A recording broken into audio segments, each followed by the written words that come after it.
Thanks for visiting my reading room. I'm Nancy, and welcome to my page. I really enjoy reading aloud. I think it helps both you and me. It's a great pastime, and I think it may have been long forgotten in the day of technology when we're so bombarded by video games and so forth. And plus, I think in a day when there's so many stresses and uncertainties, it really is a wonderful classic pastime that can give you a way of escape and gives you fulfillment and enjoyment and enriches your life in so many ways. So I'm glad to do it. It's my pleasure and honor to be here to read aloud. I'm also owner of West Coast Polar Ice, which is Italian ice. I'm a Main Street Oceanside contract vendor during the summer months, and I enjoy that very much too. So if you enjoy my channel, please like, share, and subscribe. And I thank you here and now for any and all donations. God bless America. And today's classic read is Great Expectations by Charles Dickens. And once again, this is an adaptation geared towards younger readers. It is a great illustrated classic. And we begin. I think I'll read the foreword. A little bit of information about the author, Charles Dickens. He was born in England in 1812, the second of 8 children of a debt-ridden government clerk. Because his family had handled their money poorly, young Charles was sent to work in a London factory at the age of 10. This experience upset him so greatly and left such an impression on him that he later created suffering and abandoned children as the heroes of many of his novels. An unexpected small legacy permitted him to break free of the slave factory and return to school. He became a newspaper reporter, a job which helped him to observe people and to create scenes that live in his readers' memories. With the appearance of the Pickwick Papers in 1836 and 1837, Charles Dickens, at age 24, became the most popular novelist in England.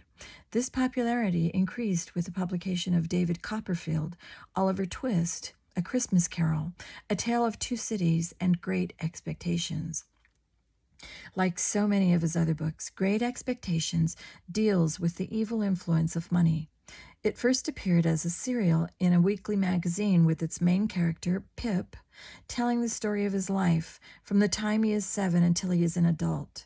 We see Pip's great expectations out of life come to pass as he undergoes a painful change in his values from selfish vanity to sympathy for others. Much of Charles Dickens' life was spent writing, editing, touring to read his novels, and promoting many charities to help the poor. He was active in all these until his death in 1870. And so now we begin Chapter 1, Meeting by a Grave. Though I lived most of my early years here in Kent, its marshes can still frighten me. The mists make figures, and strange sounds carry over the river close by. It was no different that one Christmas Eve, when I was 7 years old, I was visiting my parents' graves in the churchyard on the deserted marshes. I never really knew my parents, so I could only read their names on the tombstones: Philip and Georgiana Perrup. Philip is my name too, but when I was learning to talk, I could not pronounce it, so I made it into Pip, the name I came to be called all my life. As I tried desperately to remember my parents, I began to cry. Suddenly, a terrible voice cried, "Stop your noise or I'll cut your throat." A huge man appeared from among the graves and seized my chin in a steely grip. He was dressed in coarse gray clothes, with an iron band clamped around one leg. He was wet and shivering and mud-stained, but his eyes glared brightly at me. I was terror-stricken. "Please, sir, don't kill me," I pleaded. "Please don't." "What's your name? Quick," he demanded. "And where do you live? You and your folks." Pip is my name, sir," I managed to say. "My parents are there, in those graves, and I live with my only sister, Mrs. Jo Gardry, and her husband, the blacksmith, in the village." "Blacksmith, eh?" he said, looking down at his leg. Suddenly, in one motion, he turned me upside down and emptied my pockets. A few nails and a piece of bread were all I had in them. Putting me right side up on top of a high tombstone, he crammed the bread in his mouth and ate it ravenously. "Now, young villain, I'm deciding if I'll let you live," he said, tilting me backwards. "Do you know what a file is?" I nodded, too frightened to speak, as I clung to the tombstone. "Well, you get me one, a file, and also get some food. You'll bring them here tomorrow morning, you understand me?" Swallowing hard and clinging to him as he tilted me even more, I gasped, "Yes, sir. But you tell anyone and you're a dead boy. I got a friend here who loves cutting the heart out of a boy. That boy may think he's safe in bed, but my friend knows how to sneak into a warm bedroom and find that boy. Remember what I say. Now go." I nodded eagerly, then jumped up and ran as fast as I could back home, my heart beating so loudly that I could hear it. But at home, there was more trouble.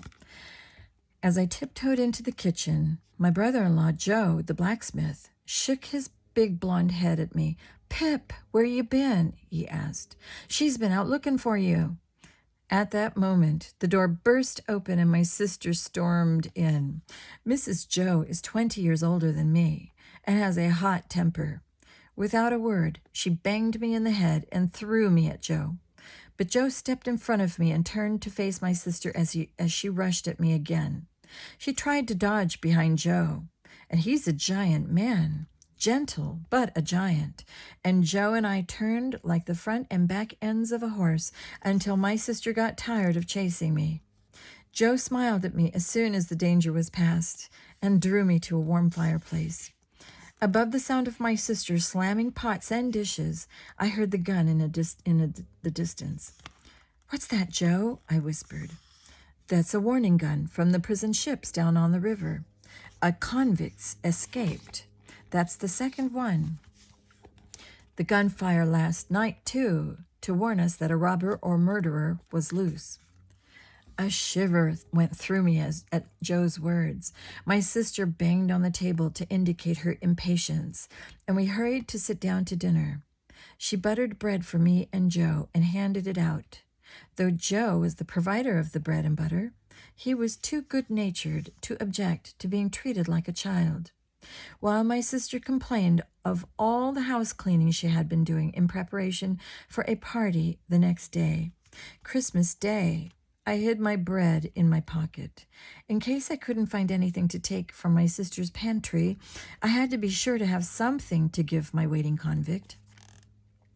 Since my sister never allowed me a candle to light my way to the attic room, I stumbled in the darkness that night, fearing that I, too, would end up on a prison ship because of the thieving I was planning from my sister's pantry.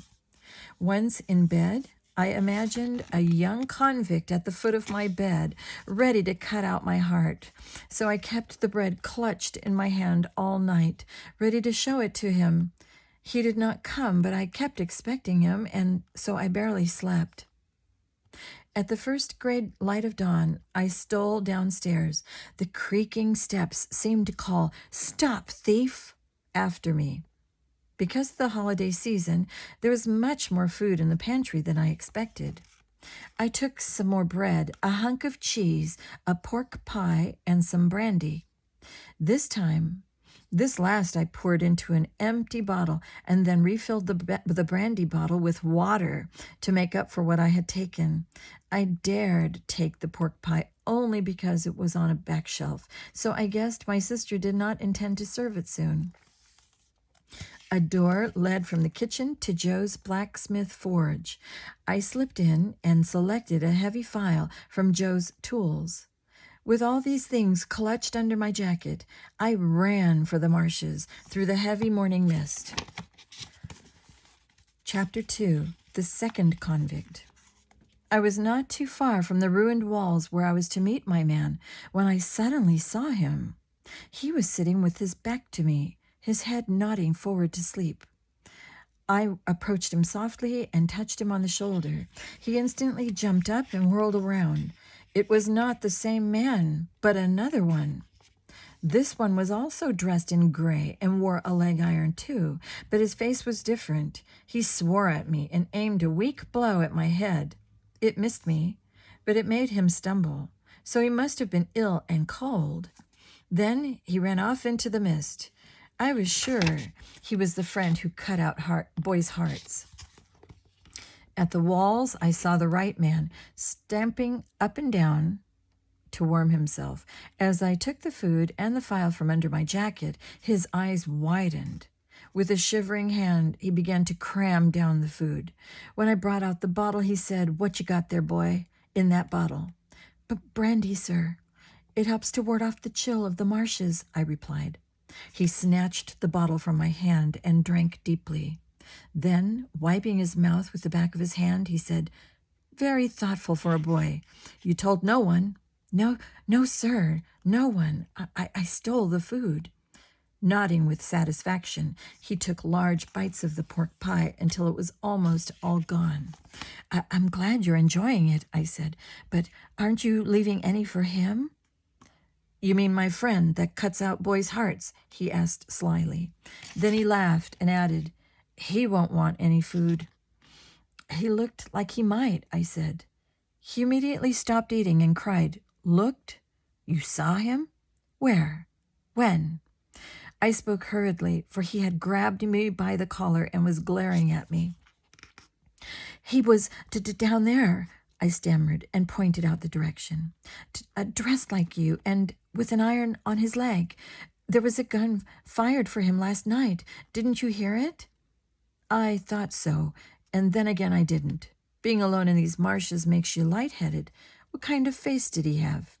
The frightened face that had turned toward me with a gasp reappeared again in my mind. "He had bruises on one cheek," I replied. The man drew in his breath with the rasp. "So it is him. I'll hunt him down like a bloodhound. Where's the file? Give me the file, boy." I picked up the file from the ground where he had thrown it when he grabbed the food. Now, pushing aside the rest of the pork pie, he seized the file from me, knelt on the wet grass, and began to file at his leg iron like a madman. I said that I had to leave, but he paid no attention to me. I took a few steps backward to see if he would stop me. When he didn't look up, I turned and slipped quietly away. Then I started to run toward home. In the distance, I could still hear him filing.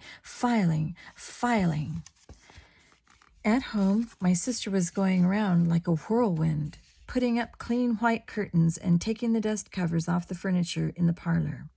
This room was used only on very special occasions, and Christmas was one of them. Joe and I had to eat breakfast standing up because my sister had no time to set a proper table. Before we were finished eating, she had begun preparing dinner, for guests were expected. My heart suddenly stopped beating for a moment. Could the pork pie have been meant for today's festivity? This horrible fear stayed with me as my sister washed my face and ears with her usual rough hand. Soon, Joe and I were sitting, stiff and uncomfortable, in our best clothes in the parlor. At the first knock on the front door, I opened it wide to admit Mr. Wopsle, the clerk of our church. Next came Mr. and Mrs. Hubble, the wheelmaker and his wife. Last, in his own small carriage, came Uncle Pumblechook, who was really Joe's uncle, although my sister had taken him over as a relation because he was a well-to-do seed merchant in town. She welcomed him warmly. "Mrs. Joe," said Uncle Pumblechook, "I have brought you some wine as a compliment of the season, sherry and port." He said this as if it was a great surprise, but since he brought the same gift every year, it surprised no one. Dinner was a gay affair for everyone except me. I was not allowed to speak. Much of the conversation centered on me and the burden I was to my poor sister. Joe was not allowed to deny this, but he tried to make it up to me by pouring large quantities of gravy on my meat. Soon, what I had been dreading happened. My sister said, "Uncle Pumblechook, I have made a special favorite of yours, a pork pie." The applause of eager appetites followed her as she left for the pantry. I heard her moving about there. Then there was a silence. She returned to us empty-handed, saying, "Goodness gracious, I don't understand it. The pie is gone." I could stand it no more. I had to escape. I jumped up from the table and rushed to the door. As I reached it, it swung open and a party of soldiers entered. I ran blindly into the leader, who called, "Here you are, lad. Come on." And he held a pair of handcuffs out toward me. Chapter 3, Capture and Confession. I stumbled backwards from the soldier, thinking, "They know I'm a thief and have come for me." Joe grabbed my arm and kept me from falling. The soldier smiled at me, then looked around. "Excuse us, ladies and gentlemen," he said. "I am a sergeant in the service of the king. My men and I are on a hunt for convicts and need the services of the blacksmith." "That's the blacksmith," said my sister before Joe could speak. "What do you want with him on Christmas Day?" "We need these handcuffs fixed. The lock is out of line. They will be required soon." My sister motioned Joe forward, and he examined the cuffs. "I'll have to light my forge," he said. "The repair may take an hour."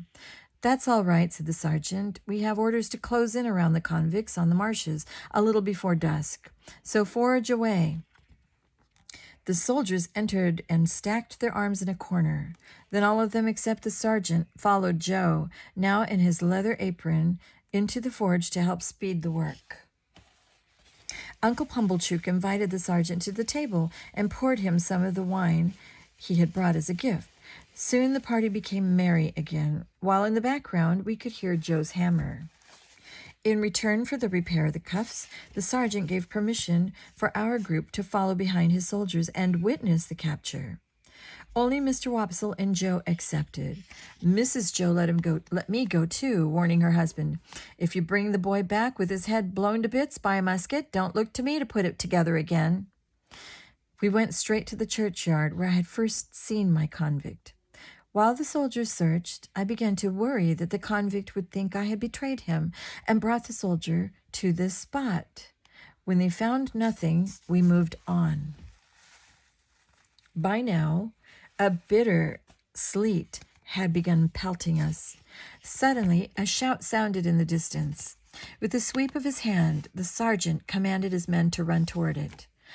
More shouts came from the same direction. Since I could not keep up with the long strides of the men, Joe swept me onto his broad back and hurried after the soldiers. As we got close to a ditch, from which water was splashing and mud was flying, we heard the sergeant shouting, "Surrender, you two! Come apart!" The soldiers stood at the top of the ditch, their muskets leveled at two struggling figures. When the men refused to obey, the soldiers dropped into the ditch and dragged them out, bloody and panting. My convict was in a rage, as he and the other man were both handcuffed. "Remember," he shouted, "I took 'em. I gave 'em to you." The other convict, the one with the bruised face, was badly battered and had to be helped to stand. "He tried to murder me," he gasped. My convict snorted. "If I tried, I would have succeeded. No, I wanted him alive so I could turn him in. I dragged him here back for you," and he pointed to the sergeant. "You don't see any iron on my leg, do you? I could have got clear away, but when I knew he was going to be free as well, I refused to let that happen. I wouldn't let him profit by my means of escape, or be free to get me in trouble again." "Enough," ordered the sergeant. Torches were lit and guns were fired as a signal to the prison ship to send a boat. In the flickering light of the torches, my convict caught sight of me. I looked at him eagerly and moved my hands slightly and shook my head, trying to assure him that I had not led the soldiers here. His eyes gazed into mine for a moment with a look that I could not understand. Soon we began the march to the river, where the convicts were led to the boat. Just before going on board, my convict suddenly stopped and turned to the sergeant. "I want something to say," he said clearly so all could hear. "I stole some food and brandy from the blacksmith's house in the village. It was a pork pie that I took." Joe said, Why, my wife just missed that before we came out here. But we don't begrudge a starving man some food, do we, Pip?" I shook my head, unable to speak. The convicts stepped into the boat and were rowed to the prison ship. The rest of us went home. Chapter 4. Miss Havisham's Invitation. Joe could not read at all, but then reading was not required of a blacksmith. I, however, could read a little, and since I was to be apprenticed to Joe when I was old enough, it was plain that I was already educated above my station in life. I wanted nothing more than to be a blacksmith and work with Joe, whom I loved and who loved me and protected me against my sister's temper, as much as he was able. Frequently, his interference in my punishments earned us both a fierce rapping on the head by my sister's hand, and she scolded us equally, too. It was shortly after Christmas that a great change came into my life. Uncle Pumblechook arrived one day with an invitation from Miss Havisham, an immensely rich and grim old lady who lived in a big neglected house. I had never seen the lady, only heard about her. She lived a life of seclusion, and the house was barricaded for fear of robbers. Now this strange woman wanted me to come and play at her house. Joe was astonished. How could she have come to know Pip? He asked Mrs. Joe. Noodle, cried my sister. Who said she knew him? She gestured with a smile at Uncle Pumblechook. Your uncle is her tenant, and one day when he was paying his rent, he was asked if he knew any boy who could come and play. Out of the goodness of his heart, he mentioned this one here. Now get out of my way so I can clean him up. With that, she seized me and soaped and scrubbed and rinsed and toweled me until I shone. Then she brought out fresh underwear and my best suit. As I was undergoing this torture, my sister and Uncle Pumblechook dreamed aloud. She said, "Oh, if only I were a boy and befriended by a rich woman. It could be the making of him, Uncle, the making of us all." Uncle Pumblechook nodded gravely. No doubt about it. No doubt about it. A fortune may have its eyes on him right now. In no time at all, I was bundled into Uncle's carriage on my way to play. I dared not ask why or what I should play at, and before I could ask anything at all, we drove up to a locked gate surrounded an old dismal brick house with many walled up and barred windows. Uncle rang the gate bell. A window was raised, and a clear voice called out, "What name?" "Pumblechook, delivering a boy, Pip." The window was closed, and in a few moments, a beautiful girl came across the courtyard to the gate with keys in her hand. She was about my age, but she seemed older because of the proud and haughty way she held her head and shoulders. She scarcely looked at me, but said, "Come in, Pip," and started to close the gate. When Uncle tried to follow me in, she stopped him with a sharp, "Did you wish to see Miss Havisham?" Uncle Pumblechook looked uncomfortable. "If Miss Havisham wishes to see me," he said. "Ah," said the girl, "but she doesn't," and she slammed the gate shut. Leaving Uncle with his dignity severely ruffled, we crossed the courtyard and went into the house through a side door, the front one being chained shut. It was dark inside, but the girl had left a candle burning on a table by the door. She led me down several passages and up a staircase, saying scornfully several times, "Don't loiter so, boy, or you'll get lost." We finally stopped before a closed door, and she said, "Go in." More out of shyness than politeness, I answered, "After you, miss." "Don't be ridiculous, boy. I'm not going in." And she walked away, taking the candle with her and leaving me alone in the dark hall.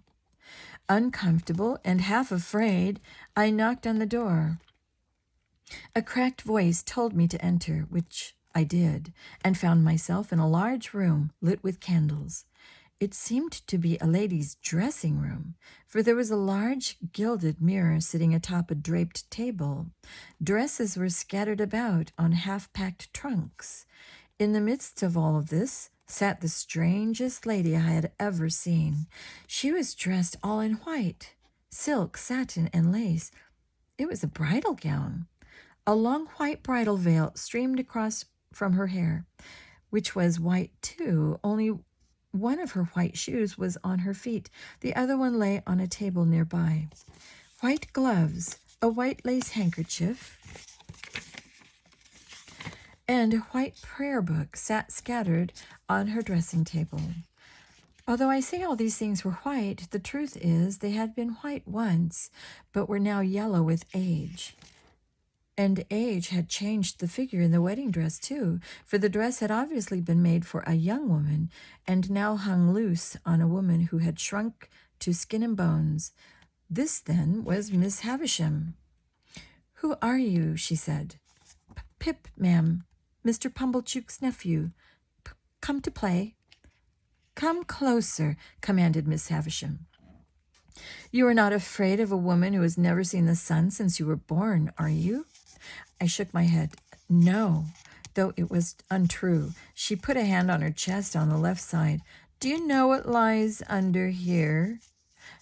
"Your heart, ma'am," I managed to say. "Broken," she pronounced the word with a weird smile and somewhat boastfully. Then she motioned me to look at her watch on the dressing table and at a clock on the wall. Both said 20 minutes to 9 and had stopped. She nodded meaningfully at me. "I am tired, and I want to be amused. I have a sick fancy to see someone play," she said. Play. I could do nothing but stand there, for I didn't know what to do, how to play. She turned to look at herself in the mirror, and after a while said impatiently, "Call Estella. You can at least do that if you can't play, can't you? I say, call Estella." I went out into the dark corridor and called, and soon Estella's candle came towards me. Miss Havisham beckoned the girl to come to her. Then she picked up a jewel from the dressing table, and held it against Estella's brown hair. "It will be yours one day, my dear," she said with a strange laugh. "It would help you to trap the admiration of men and break their hearts. Now play cards with this boy as I watch." Estella was indignant. "Play with this boy? He's only a common laboring boy." I overheard Miss Havisham whisper, "Even so, you can break his heart, can't you?" Estella obeyed, and we sat down to a game of beggar my neighbor. But I could not concentrate on the cards. Estella kept up a stream of remarks to Miss Havisham. "What coarse hands he has!" and "What thick boots!" Soon she laughed with disdain. "See how he calls the knaves by the wrong name. He calls them jacks." I was so upset that I misdealt and was called clumsy. Of course, Estella won the game. Miss Havisham had sat like a corpse as we played, but finally she leaned forward and said to me, "Estella has said many hard things about you, and yet you say nothing about her. What do you think of her? Tell me." At her insistence, I whispered in her ear, "Estella is very proud and very pretty and very insulting. Please, may I go home now?" Chapter 5. My First Kiss. Oh, wait, I'm sorry. Miss Havisham did not let me leave until the next game was over, but then I was dismissed and told to return in 6 days' time. Estella was ordered to give me something to eat, which she did, some bread and meat. I felt as if I were a dog being fed. All the hurt and humiliations made my tears fall. When Estella saw my reddened eyes, a smile of delight came to her face, and she gave her head a toss of contempt. My sister was nicer to me that night, for she felt I had come up a little in the world, but I was miserable. I had not known before how common a person I was until Estella had pointed it out. I saw now how thick my boots were. I saw how coarse my hands were, and I saw how ignorant I was, for I had called knaves jacks. I knew how common I was, and I was ashamed of it because of the beautiful Estella. That day, that meeting with Estella, changed my life completely. Chapter 5. My first kiss. Obediently, I returned to Miss Havisham's 6 days later, and again an arrogant Estella led me along the dark passageway.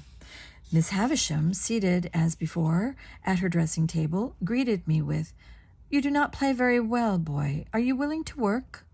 At my nod, she directed me to wait for her in the dining room hall across the hall. Like her dressing room, this room also had curtains drawn against the daylight and was filled with an oppressive, airless smell. The clocks here, as in the other room, had stopped at 20 minutes to 9. The main piece of furniture was a long table with a dusty, rotting cloth spread on it, as if in preparation for a feast. In the center of the table was a tarnished silver stand that seemed to be the center of activity for speckled-legged spiders. Atop the stand was a yellow mound so heavy with cobwebs that I could not recognize what it was. I was so fascinated with watching several mice scuttling around the room that I did not hear Miss Havisham hobble in, leaning on a walking stick. She pointed with the stick to the yellow mound under the cobwebs and explained, "That is my bridal cake." Then, putting her twitching hand on my shoulder, she ordered, "Now for your work. You will walk me around." With her leaning on my shoulder, we walked slowly around and around the room. This, then, was my work, to be followed by a game of cards with Estella under Miss Havisham's eye and by a dog-like meal. For 8 or more months, this was the pattern of my visits. In time, I grew less clumsy at play, but Estella was always cruel to me, finding new imperfections in me to laugh at. Only twice was there some difference in the routine. On one occasion, a gentleman was coming down the stairs as Estella was leading me up them. He stopped and looked at me. "Whom have we here?" he asked. "Just a boy," said Estella carelessly. He was a large man with a large head.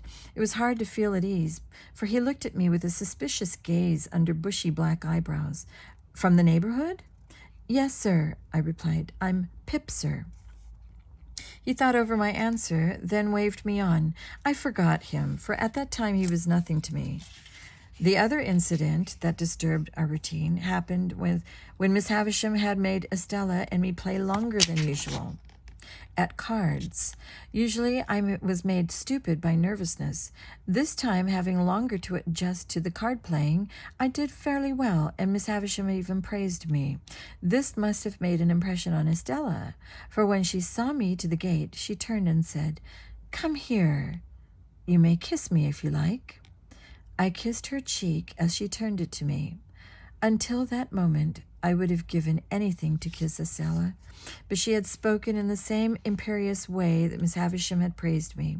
She was imitating the old lady, giving a tip to a common boy who had surprisingly done something well. I could not value such a kiss. One day, Miss Havisham remarked, as she placed her arm on my shoulder for her walk, "You are growing tall, Pip." Later she asked if the blacksmith still wanted me as his apprentice. When I told her that it was Joe's dearest wish, she said, "Then it is time for it to become fact. Let me see the papers." My sister Joe and Uncle Pumblechook took me to the town hall, and I was registered as Joe's apprentice. When I brought the papers to Miss Havisham, she nodded in approval and gave me the magnificent sum of 25 guineas. "You have been a real good boy," she said. "Here is your reward. Expect no other. You are not to come here again. Joe Gargery is your master now." When I showed the reward at home, my sister was more convinced than ever that Miss Havisham had plans for me. Uncle Pumblechook agreed and reminded us that it was through him that I had met Miss Havisham.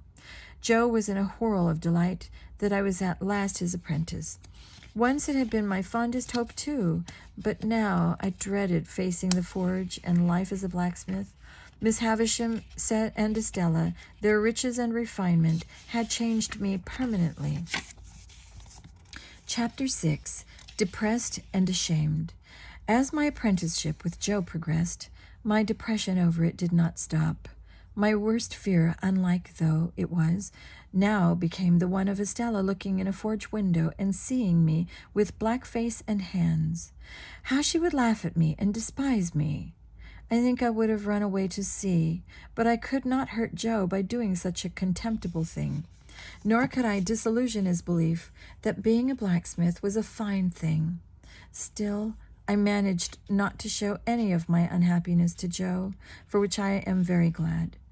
When a year had passed, I could no longer fight my desire to see Estella and Miss Havisham once more. Joe was agreeable to my taking a day off, and I soon found myself in front of that familiar gate. It took some time for me to work up the courage to ring, but finally I did so. A woman answered the bell at the gate and introduced herself as one of Miss Havisham's cousins. I'm certain that the woman would have liked to send me away, but did not dare do so on her own, so she went to ask what to do. Miss Havisham ordered me in, and I found her and everything else about the rooms unchanged. Well, she said, I hope you don't want anything, for you'll get nothing. No, Miss Havisham, I replied. I only wanted to know that I am doing well in my apprenticeship. I wanted you to know that, and I am grateful to you for urging it. Well, if that is the case, fine, she said. You may come to see me now and then. Come on your birthday. When she saw me looking around, she smiled slyly and added, You're wondering about where Estella is, aren't you? Yes, ma'am, I sort of was. I was just hoping she was well. She is well and gone abroad. She is being educated as a lady. She is prettier than ever, and much admired by all who see her. Do you feel that you have lost her? She broke into malicious, disagreeable laughter after this question. I didn't know how to answer, but I didn't have to. She waved me out of the room, and I hurried down the stairs, out of the house, and into the road, her laughter still ringing behind me. Since I had to walk, it was night by the time I neared home. I could see that the house and the forge were brightly lit, and as I got closer, I saw a crowd of people milling about in the front yard. I started to run, and the crowd parted from me when they saw who I was. A circle of people stood in the kitchen, Joe and the village doctor among them. As I burst into the room, they looked up and moved aside so I could see what it was that they stood around. My sister lay on the kitchen floor, not moving, unconscious and bleeding heavily from her head. Joe put his arm around me and explained, Now, old chap, we must be brave. Some villain has crept into this very kitchen and laid out Mrs. Joe with a wicked blow. Is she alive, Joe? I gasped. The doctor spoke up. Alive? Yes. In her right senses? Probably not. By now, the police were questioning everybody, but no one had seen the attack. Someone had come up from behind her as she stood at the stove and dealt her a heavy blow on the back of her head. Though the investigation continued for weeks, the attacker was not found. Joe and I said nothing to one another, but each of us knew that my sister had many enemies with her sharp tongue and quick temper. I was not the only person in the village who had received a battering from her strong fists. We knew, but never said, that many people hated her, and that any one of them could have dealt her that blow. She was alive, but her recovery was slow. She never did recover her power of speech or her memory, and her personality was much changed. She was patient and quiet, asking with her hands only to be made warm and comfortable by the fire, like an aged cat. Joe was much upset by this change in Mrs. Joe, but gradually he became conscious of a quiet and pleasantness in his life that he had never experienced before. This was enhanced because Biddy came to live with us and taking care of us. Biddy was an orphan girl in the village and was distantly related to Mr. Wopsle. She was wonderfully clever, and my reading and writing improved very fast under her guidance. As for her cooking, Joe and I had never tasted such delicious meals. She was gentle and kind with my sister and kept us all clean and comfortable. For the first time in his life, Joe was able to go freely to the village pub for a glass of beer and a good talk with the other men. I found myself confiding in Biddy, for she was sympathetic, but she also had sensible comments to make. So it was to her, not to Joe, that I confided my dream one day. "I want to be a gentleman, Biddy," I said. She, looking up from her sewing, "Because of Mrs. Stella, is that it? Because she wouldn't want you as you are?" Miserably, I nodded. Yes, ashamed for myself and Estella, too. Chapter 7. Great Expectations. I had been an apprentice for Joe for almost 4 years when Mr. Jaggers appeared at our door. I recognized him immediately as the man Estella and I had met on the stairs of Miss Havisham's years before. There was no mistaking those sharp, suspicious eyes and bushy black eyebrows. He spoke with great authority. "I have reason to believe I am facing the blacksmith, Joseph Gargery, and his apprentice Pip." "Quite right, sir," answered Joe. "My name is Jaggers, and I am a lawyer in London, sent to you by one of my clients." Joe was impressed by the grandeur of his speech, and he led the way into the parlor. I followed, snatching off the dust covers from a table, a chair, and the sofa. Mr. Jaggers took the chair by the table and, looking sternly at Joe, began to speak. "I am here with an offer to relieve you of your apprentice, Pip. It is to his good. Would you demand to be paid to let him go?" "No, I want nothing, and I would not stand in Pip's way," Joe quickly replied. Jaggers turned to me.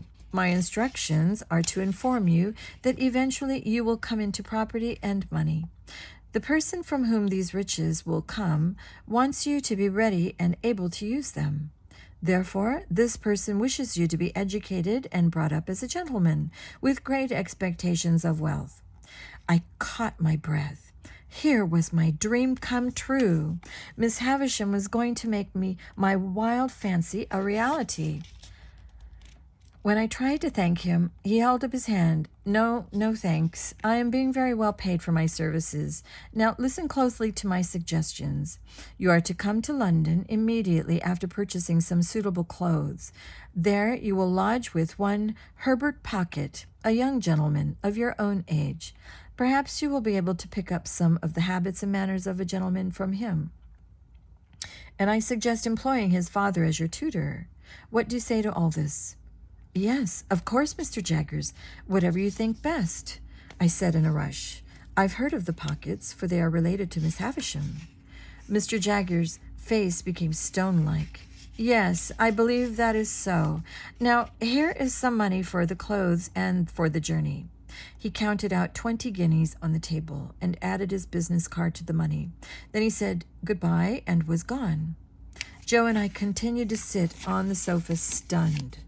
Biddy found us there, as still as two statues, but Joe came to his senses and poured out the story of my good fortune to her, then ran into the kitchen to try to make my sister understand what had happened. Left alone, Biddy shook my hand heartily, then said quietly, "So one dream is coming true, Pip. I wonder if your others will, too." I knew that she referred to my love for Estella, but I also knew that she thought Estella proud and unworthy, so I only said, "Who knows?" My sister's mind was now so weak that we were never able to make her understand what had happened. She smiled and nodded, pleased at the extra attention she was getting. Early the next morning, I went to the shop of Mr. Trabb, the tailor in our village. When his boy told me the tailor was still at breakfast in his apartment behind the shop, I waited impatiently until he called me to his table. He did not think it worth his while to interrupt his meal and come out to me, nor did he offer me anything to eat as I stood before him. "Mr. Trabb," I began, as he went on eating, "I have come into some money." The tailor stiffened. He put down his buttered roll, wiped his fingers, and got up from his chair. His eyes widened as I stood before him with some guineas from my pocket and explained, "I am leaving soon for London, and I want a fashionable suit to wear on the journey." Mr. Trabb swept me into his shop and started a flurry of activity. His boy was ordered to lift various bolts of cloth from the shelves. Mr. Trabb then unfurled each one, praising them all to me. With his assistance, I selected a cloth fit for a young gentleman. I stood still as he measured me, all the while assuring me that my proportions would make any suit look distinguished. He even opened the door for me himself when I left. This, then, was my first experience with the enormous power of money. When the suit was ready, I wore it to Miss Havisham's to say goodbye. She told me she knew of my good fortune from Mr. Jaggers, and she wished me well. Then she waved me out with her cane. I wanted to thank her, but I remembered Mr. Jaggers' conditions and did not reveal that I believed her to be my benefactor. Her final words to me were, "Goodbye, Pip. You will always keep the name of Pip, you know." I nodded, waved, and left. As the day neared for my departure, Joe grew more and more solemn. Finally he said, "It's not my apprentice that's being took from me, but a little child that's sat with me many a night by the fire and that's watched me many a day at the forge." I turned away in tears, for I was so eager to leave, so eager for my great expectations to become a reality, that I had forgotten my dearest friend, Joe. Chapter 8. My New Life. I made the journey to London in a 4-horse stagecoach in about 5 hours. I would have been frightened at being in such a big city, except that I found it dirty and full of ugly, narrow, crooked streets. I went at once to Mr. Jaggers' office. He told me what my allowance was to be, a sum that seemed enormous to me. He also gave me business cards of tailors and various other tradesmen from whom I could buy on credit, with the bills being sent to Mr. Jaggers. This would be a convenience to me, but also it would allow Mr. Jaggers to keep track of my spending. He then ordered his clerk, Mr. Wemmick, to guide me to the rooms I was to share with young Herbert Pocket. Mr. Wemmick was a short, dry man, but his eyes were keen and glittering. He led me to Barnard's Inn, a collection of buildings around a courtyard. We passed through a gate, entered one of the buildings, and walked upstairs to rooms on the top floor. A note was stuck over the mailbox, "Back soon." Since the door was unlocked, we went in. "Well, you won't need me any more," said Mr. Wemmick, "but since I am in charge of the cash box for Mr. Jaggers, no doubt we will meet pretty often." I thanked him, and he left. I looked around the rooms that were to be my new home. They were large enough and seemed even larger, for they had little furniture in them. Also, they were not very clean, but then they belonged to a bachelor. In about 20 minutes, I heard footsteps in the hall, and a pale young man entered, carrying a container of strawberries. Half out of breath, he smiled widely and said, "Mr. Pip?" I smiled back. "Yes, Mr. Pocket. I am so sorry it was out, but I wasn't sure what time the stage got in, and it occurred to me that you might like some fresh fruit with your dinner, so I dashed out." This was the first indication I had of Herbert's kindness. He scarcely heard my thanks, for he was rattling on about our living arrangements. The coffee house in the next building supplied our meals, and I paid for both of us by Mr. Jaggers' arrangement, because Herbert was poor, though he was a gentleman. He confessed this in so cheerful and frank a manner that I liked him more every minute. He was poorly paid in his banking job, and this accounted for the sparse furnishings. By the time I unpacked, a waiter had brought up a delicious dinner of chicken, melted butter, cheese, and crusty bread. Perhaps it seemed to be better than it was, because I was independent, with no older people around, and I was in London. I did not know if Herbert knew my story from Jaggers or from Miss Havisham, since he was related to her, but I wanted him to hear it all, and I spent the next hour giving him all the details. I finished by asking him to correct my manners and to show me proper London ways. In exchange, Herbert told me Miss Havisham's story as we ate. "Her mother died when she was small," he began, "and her father spoiled her. He left her a fortune. By the way, Pip, in London it is not customary to put the knife in the mouth. The fork is used for that purpose. It's a minor suggestion." He said this last in such a lively manner that I hardly blushed, but rather thanked him. Herbert continued with his story. Miss Havisham fell in love with a handsome man whom my father distrusted. She gave him enormous sums of money during their engagement, but on their wedding day he sent a letter breaking off the marriage. She received it I interrupted, at 20 minutes to 9 when she was dressing. Exactly, said Herbert. She stopped all the clocks, and everything was kept untouched to this day. A small matter, dear Pip, but it is not necessary to wipe your wine-glass so deeply that it rests on your nose. I quickly put my glass down and thanked him again for his correction. Then I asked, why didn't he marry Miss Havisham, and in that way control all her money? No one knows, but we think he was already married. This showed he had been false the whole time and had never really loved her. I shook my head. Poor Miss Havisham, I said, my poor benefactor. Chapter 9, A Visitor from Home. The next day, Herbert took time off from his job to take me to his father's house and introduce me. My tutor's hair was gray, but his face was youthful. His smile and natural manner were very like Herbert's. I liked him at once. I was to receive my lessons with 2 other students, whom I then met. Start-Top was friendly and good-natured, but Bentley, Drummle, and I disliked one another on sight. I later found that Drummle disliked most everyone because he considered himself too good for ordinary company. He was related to aristocracy, but his manner was sulky and rude. As I reported to Herbert, Drummle reminded me of a large spider. It was just about as pleasant.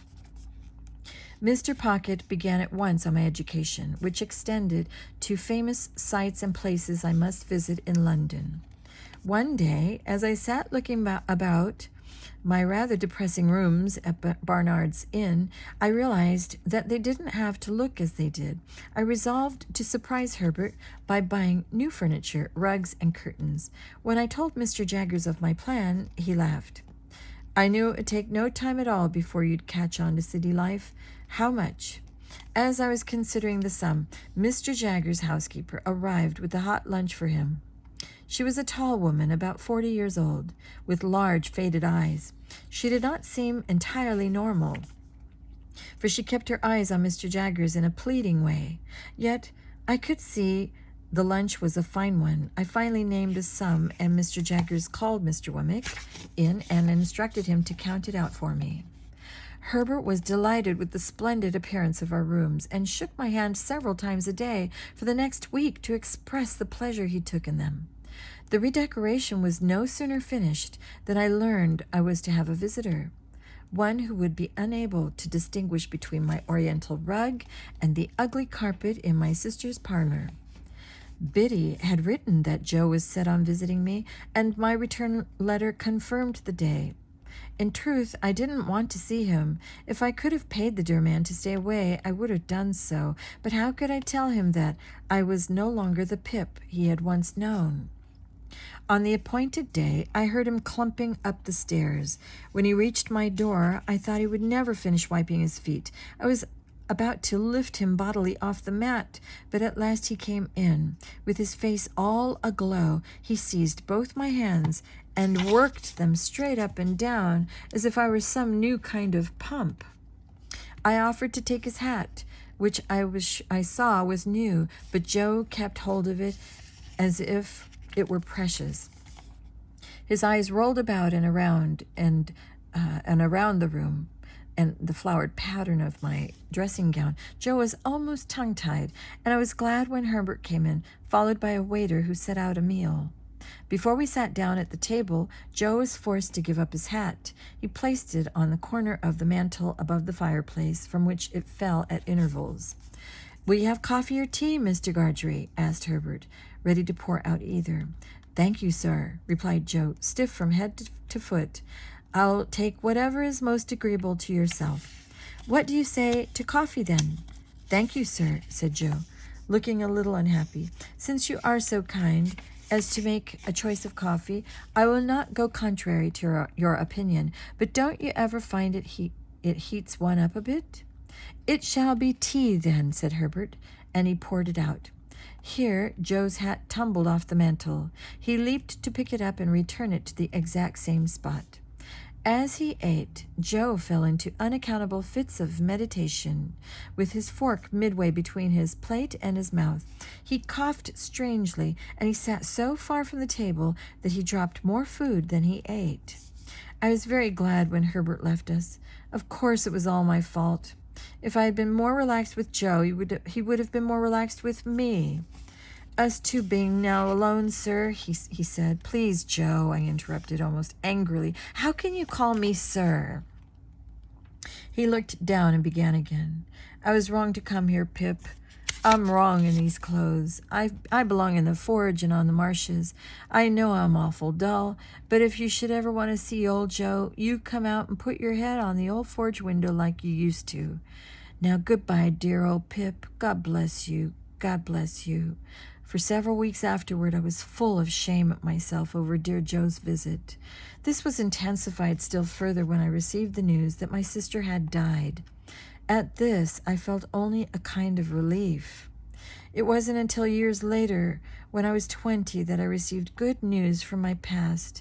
This came through Mr. Jaggers, and it was glorious. It was from Estella, who had just returned from France. She was coming to live in London, and she invited me to call upon her. Chapter 10. Estella. I was so happy that I was to see Estella soon that my high spirits overflowed. I went around singing and laughing and being pleasant with everything in life. While this was pleasant for me, I realized that Herbert might find this continual cheerfulness rather tiresome. I apologized to him and shyly confessed that I was in love with Estella. Instead of being amazed, Herbert replied in a matter-of-fact way, "Yes, I know." How do you know?" I stammered. "It has been written all over you since you first told me about your boyhood visits to Miss Havisham's house," replied Herbert. It was a relief and a pleasure to pour out my admiration of Estella's beauty, my own unworthiness of her love, and my hope to marry her. I confided that Miss Havisham undoubtedly intended that I should marry Estella, or why else would she make me a gentleman and settle a fortune on me? Herbert agreed that he, like all Miss Havisham's relatives, assumed that this must be the case, but then a rather somber look came over his face, and he said, "Now, Pip, I'm going to say something disagreeable, but first I want you to know that I, too, am in love.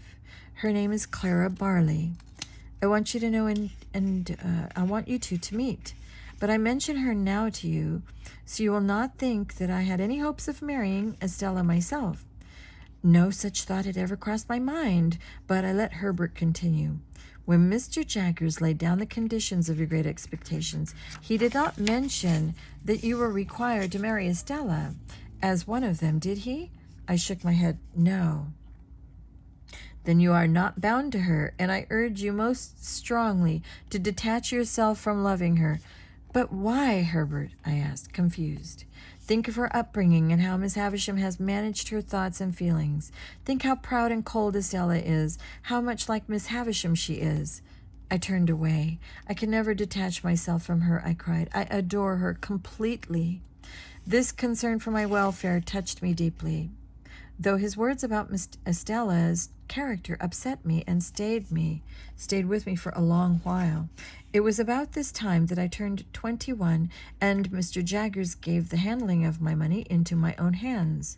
He had allowed me to go into debt to a certain extent, but now I was resolved to live on my splendid income of £500 a year. I also received a birthday gift of £500 from my benefactor. Secretly, with Mr. Wemmick's help, I used half that sum to buy a position for Herbert in a newly established shipping business.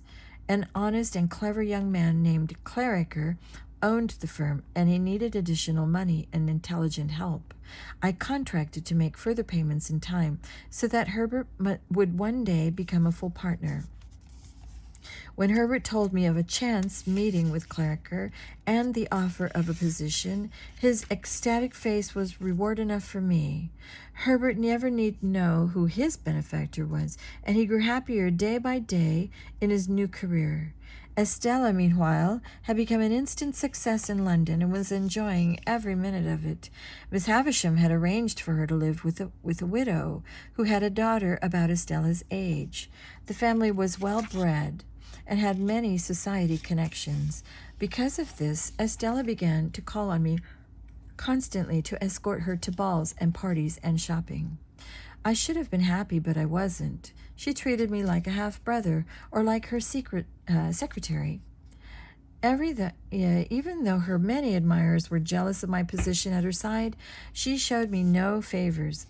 Instead, she said to me one evening, "Pip, oh, Pip, will you never listen to any warnings about me?" "Do you mean warnings against being attracted to you, Estella?" I asked. "If you don't know what I mean, you are blind," she replied. I would have said love is blind, but I always hesitated to press my love on her since I knew she would obey Miss Havisham, and I hated to act like a burden on her, so I was not happy. But in the next breath, she ordered me to escort her to Miss Havisham, who wanted her to visit, but disliked her traveling alone. As we sat by the fire after dinner, Miss Havisham could not take her eyes off Estella. She had a witch-like eagerness to hear about Estella's conquests from her own lips, for Estella wrote her regularly, and Miss Havisham already knew the names of discarded suitors. When I saw Miss Havisham's eyes glitter with evil delight over this, I realized that this was her revenge on men, revenge on the man who had left her on their wedding day. Miss Havisham grasped Estella's hand, eager to hear more, but when Estella pulled her hand away, the old lady had a taste of her own medicine. Terribly hurt, she cried out, "Estella, you are tired of me." Estella, with a composed face and calm tone, answered, "I am only tired of myself." "You stone! You cold heart!" screamed Miss Havisham, waving her stick about. "You have trained me to be that way," stated Estella. "But not to me," cried Miss Havisham. "Only to them. You must love me as I love you." Estella shook her head. "Mother by adoption, I owe everything to you. I will do anything you ask, but I cannot do the impossible. You taught me to be cold and hard. You taught me not to love. I have learned your lessons well." I could not watch the scene any longer, and I left the two women and went into the garden, but even there Miss Havisham's moans and pleadings reached my ears. Chapter 11. My Benefactor is Revealed. As the time passed after my 21st birthday, I was unable to keep the resolve that I had made then, to stay out of debt and live on the £500 a year from my benefactor. In addition to the money I owed Clarriker to complete the contract I had made on Herbert's behalf, I owed my tailor, wine merchant, jeweler, and many others. But I had hoped that with every birthday, larger proportions would be transferred to me from my benefactor, whereby I would be able to pay off all my debts at once. Then I would live in a really grand and expensive manner. I was 23 now, and laughed at the Pip of 21, who had thought £500 a year was a great fortune. I never thought of the Pip who was once convinced that being a blacksmith in Kent was the most desirable position in the world. I was no longer tutored, but instead read regularly many hours a day. On one particular night, I was at home reading because Herbert was away on a business trip, and the weather was so stormy for me, too stormy to go out. The clock at St. Paul's Cathedral struck 11, disturbing my concentration. Then footsteps on the stairs disturbed it even more. Because the wind had blown out the lamps on the staircase, I took my reading lamp to the door. As my light flashed into the entryway, the footsteps stopped. I looked down the staircase, calling out, "Who's there? What do you want?" "I'm looking for Mr. Pip," answered a man, coming up into the light. When he saw me, this stranger's face lit up. His clothes were rough, but good enough, and he had long gray hair. I guessed he was about 60. Though he had a large muscular body and he came level with me, he held out his sunburned hands. I didn't know what to make of this and said, "Yes, I'm Pip. What is it? What business do you have with me?" "Ah, yes, my business. I'll explain." He paused, and I understood that he expected to be invited in. I did so in an abrupt manner, for I didn't understand the happiness that shone from his face and that seemed to demand the same response from mine. He looked about the parlor with a gratified smile, then held out his hands to me again. I began to suspect he might be mad, so I backed away. "Ah, I understand," he said. "It's not your fault, but it's a disappointing reception after I come so far and looked forward so much to this meeting with you." The man threw off his coat and hat and sat in a chair by the fire. Stretching out his hands to the flames and looking over his shoulder at me, he asked, "Anyone around?" "What right do you have to ask me that?" I returned heatedly. "You, a stranger coming into my room at this time of night." He shook his head and grinned with affection. "You're a brave one," he cried. "I'm glad you growed up to be a brave one." And then, like a bolt of lightning, it came to me who he was. My convict from the churchyard in the marshes of Kent. He saw the recognition in my face and came to me again with his hands outstretched. Hardly realizing that I was doing it, I put out my hands. He grasped them heartily, then kissed them. "You acted nobly, my boy," he said, "and I have never forgot that noble Pip." And as he was about to embrace me, I held a hand against his chest and pushed him away. "If you have come to thank me, it was not necessary," I said. "If I have helped you as a child, I hope your gratitude has led you to a reformed way of life. But in any case, I cannot offer you any protection now." He backed away from me and looked around. When his eyes rested on the row of bottles on a sideboard, I said at once, "But perhaps you will have a warming drink before you leave." "Whiskey," he said, sitting down. I served both of us, then said, "How have you been living these past years?" "I've done wonderful well in New South Wales," he said. "I'm a sheep farmer, and can I be so bold as to ask you how you have done since we were shivering on them marshes?" Reluctantly, I told him my story. When I finished, he said quietly, "May I guess at your income since you came of age?" "I would say £500 a year." He was looking at me steadily. Though he was speaking softly, his words entered my being like a scream, and I trembled. "I suppose someone has been taking care of all this a go-between?" he asked. "And would the first initial of that person's name be J?" I could not speak. I felt as if I were suffocating and gripped a table for support. And still he went on. "In fact, isn't that person's name Jaggers? And his clerk's name Wemmick?" My head was now reeling, so that I had to feel my way to the sofa, where I fell back into the cushions. He helped me sit up, then dropped on one knee before me. "Yes, Pip, dear boy, I've made a gentleman of you," he exclaimed. "It's me what's done it. I swore that every cent I earned should go to you. And then, when I began to earn pounds, I lived rough, so you should live smooth." I shrank away from him as if he were some terrible beast. I dreaded him. He went on. "You're more to me than a real son could be, Pip. Many a lonely night, after herding the sheep, I'd be eating my solitary meal and your face would come to me, and I'd say to myself, 'Here's the boy again, a-looking at me while I eats and drinks like he done on the marshes.' And then I'd swear again I'd make a gentleman of you that put life back in me once, and I'd done it." He looked around with pleasure at the oriental rug, the paintings, my elegant clothes, the ruby ring I wore, and the books. I sat speechless as he went on. "I'm famous for having pulled myself up in New South Wales. They point me out behind my back for the convict I been. But only I knew that I owned a gentleman, which is more than any of 'em did. What kept me going was I knew someday I'd come back to see my boy and make myself known to him.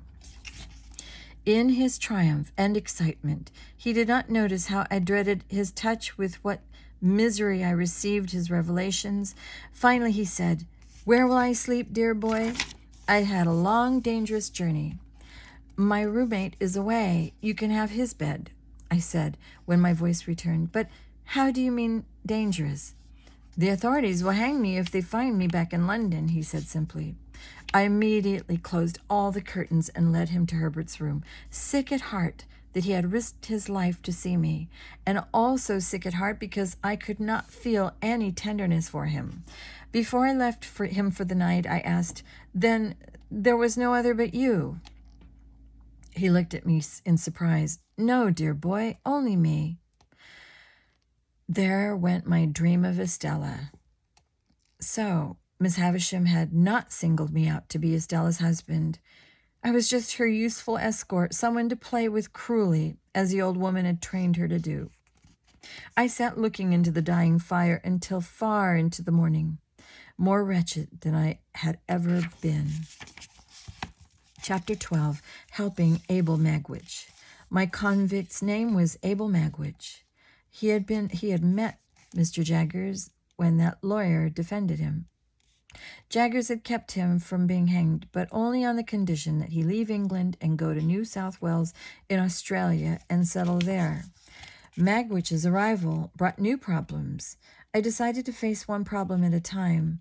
I told my snooping landlady that my uncle had arrived, but with Herbert soon to return from his business trip, I would have to find other rooms for Magwitch. The next morning, he ate a huge breakfast with enjoyment and afterwards lit up his pipe with the black, evil-smelling tobacco. "Pip," he said, "you must have horses of your own and a carriage and a servant to drive you."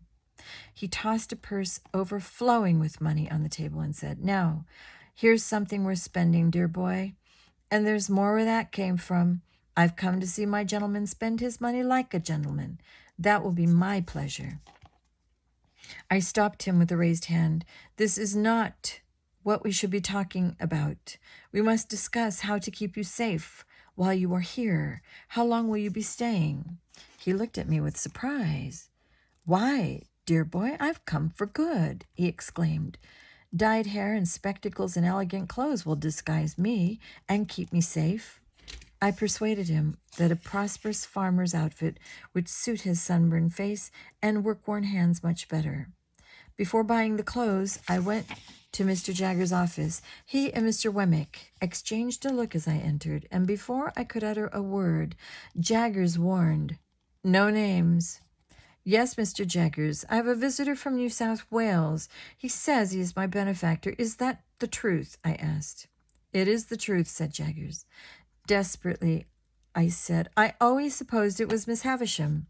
You let me think so." "No," objected Jaggers, "I did not. Miss Havisham may have encouraged this fanciful idea of yours, but it was just an amusement in her sick mind." I was now completely convinced that Magwitch was my benefactor, and I hurried home to rent rooms for him near my own. I brought back the farmer's clothes, but they did little to make him look like an ordinary citizen. That night he fell asleep in an armchair in his new outfit. I watched him and wanted more than anything in the world to run away. Out of the room, out of London, out of the country. But I stayed, longing for the moment when Herbert would return and advise me. Magwitch would not permit me to tell Herbert about him until he had seen him and made a judgment about his trustworthiness. But Herbert had not been home more than 5 minutes before Magwitch nodded to me and took out a worn Bible on which to swear Herbert to secrecy. After I had taken Magwitch to his new rooms, Herbert and I talked late into the night. I poured out all I had been thinking, then made a decision. I will not take another cent from Magwitch, even though I am deeply in debt and not trained for any profession. The money belongs to a criminal. Herbert shook his head. "I understand how you feel, Pip, but you will destroy him if you refuse his money. That is what he has lived for. I believe he would give himself up if you do not buy a carriage and horses. I will not get in deeper with him, I cried passionately. I will not spend his money. I just want him to leave. Then, if you do not want to be responsible for his capture and his hanging, said Herbert, you must persuade him to leave England. But he won't, I cried. Then you must go with him. I looked at Herbert, shocked. He continued, when you've gotten him safely away, then break with him and come back and work with me at Clarriker's. I decided that this was the only answer. While I was in the midst of making all these arrangements, Estella summoned me to her home. I'm going to be married soon, she said coolly. I warned you, you know. When she told me the groom was to be Bentley Drummle, whom I thought of as a repulsive spider, I protested vigorously. Estella, however, shrugged her shoulders and said, it is a suitable match. He is wealthy, and I have decided on it. Chapter 13. A Murderess. After leaving Estella, I walked around London in a state of despair. Though I was no longer in a financial position to ask her to be my wife, it was especially bitter that her choice had fallen on the sulky Drummle. Even though she had said with a cynical smile, don't imagine that I shall make him happy, this was no comfort to me at all. Returning very late to my rooms, I opened the door only to see a figure jerk out of sleep in a chair by the fire. We were both startled, but in a moment I saw that it was Mr. Wemmick. He put his finger to his lips in an indication of silence and motioned me closer. Forgive me for startling you, Mr. Pip, he said in a low voice. Mr. Herbert gave me the key. Now beyond that, we will not use any names, you understand? I nodded. My heart began beating very fast. Is something wrong? I whispered. Yes and no, replied Wemmick. I threw down my coat and hat and sat down close to Wemmick. He explained, You may have noticed that Mr. Jaggers has clients of many kinds, not all of them the best class of people. Far from it. But that kind of person often hears things that you or I would not, since we don't drink in certain low saloons or have friends among the criminal class. I was about to protest this last comment, but thought better of it and kept still. One such low person passes on all the gossip he hears to us because he wishes to keep on the good side of Mr. Jaggers, in case he must ask for his professional services, continued Wemmick. Today we heard that a man named Compeyson is spreading the rumor that a visitor from New South Wales is in London. That rumor is bound to reach the authorities soon. I paled and felt cold in spite of the heat from the fire. He must not be captured, I cried. Mr. Jaggers and I agree most heartily, said Wemmick. Thus, tonight, while you were out, Mr. Herbert and I arranged to shift that visitor from his rooms near here to a house by the river. Mr. Jaggers imagined someone might follow you in the hopes of being led to that visitor, so the move was made without you being near. Mr. Wemmick smiled in a satisfied way, then became more serious again. But more remains to be done. I know, I said rather wildly. He must be taken out of London. I have made up my mind that I shall go with him, since he will not leave otherwise. Good, pronounced Wemmick. But these things must be done hastily. Plans must be made carefully. Mr. Jaggers is most insistent on that. He will be in touch with you as to when it would be best to go. And one more thing. Do not mention the name of Compeyson to your visitor. If that visitor discovers that this man is in London, he will never leave before he has tracked him down, and... Here Mr. Wemmick moved his hand across his throat in a cutting motion. After Wemmick left, I stared into the fire as if I could see in the flames a method by which Magwitch could be smuggled out of the country. Herbert's entrance interrupted my thoughts. He was just come from visiting his beloved Clara, who lived with her invalid father beside the river. From his window, the old man enjoyed watching the passing ships. As Herbert spoke, I had an inspiration. That house is perfect. From there, we could row Magwitch out on the river and transfer him and me to a ship bound for anywhere. There are captains who will do anything for money and ask no questions. Herbert became enthusiastic about my plan at once. "You must buy a boat," he said. "We will row on the river every day until people around there get used to seeing us. Then, on the day of the escape, there will be no comment on our rowing out as usual." The next day I bought a boat, and Herbert and I started rowing. At first we did not stay out very long because we had to accustom our muscles to pulling an oar. I sent Magwitch's purse of money back to him by Herbert. Later, by a roundabout route, I managed to visit him myself, feeling certain that no one had been able to follow us. I soon met Clara Barley, a sweet girl with a round, pretty face. Later, I congratulated Herbert on his choice, and he became red with happiness at my praise of Clara. Magwitch was somewhat subdued by the need to switch his lodging. Though he protested feebly, I persuaded him that now was not the time to draw attention to ourselves by investing in a showy carriage and horses. His protests were stronger at my plan to smuggle him out of London, but when he understood that I was coming with him, he became sensible and agreeable to everything. He clasped my hand in both of his and held it until I had to leave. Of course, I gave no hint that I would separate from him once I got him safely away. My financial situation was now very low, and I had to sell some jewelry, but this still wasn't enough to meet all my obligations. So, without much hope, I decided to turn to Miss Havisham to pay off the contract with Clarriker on Herbert's behalf. On my way to the coach station, I stopped at Mr. Jaggers' office to tell him of my plan. Jaggers nodded approval of my plan, for Magwitch was but cautioned me, "Don't be in too much of a hurry. The best place to hide is in a big city like London." Near the end of our conversation, Jaggers' servant, Molly, entered with his hot lunch. With her head down, she put the tray on a small table. As I rose to leave, I jostled the tray, and the soup splashed over its bowl a little. Molly's head came up angrily, and her eyes flashed at me for a second. But that momentary flash of temper made me gasp, for I saw in Molly's eyes Estella's angry, contemptuous eyes, and in her nose and cheeks features that were identical to Estella's. When my conversation with Mr. Jaggers was over, I took Mr. Wemmick aside in the outer office and asked who Molly was.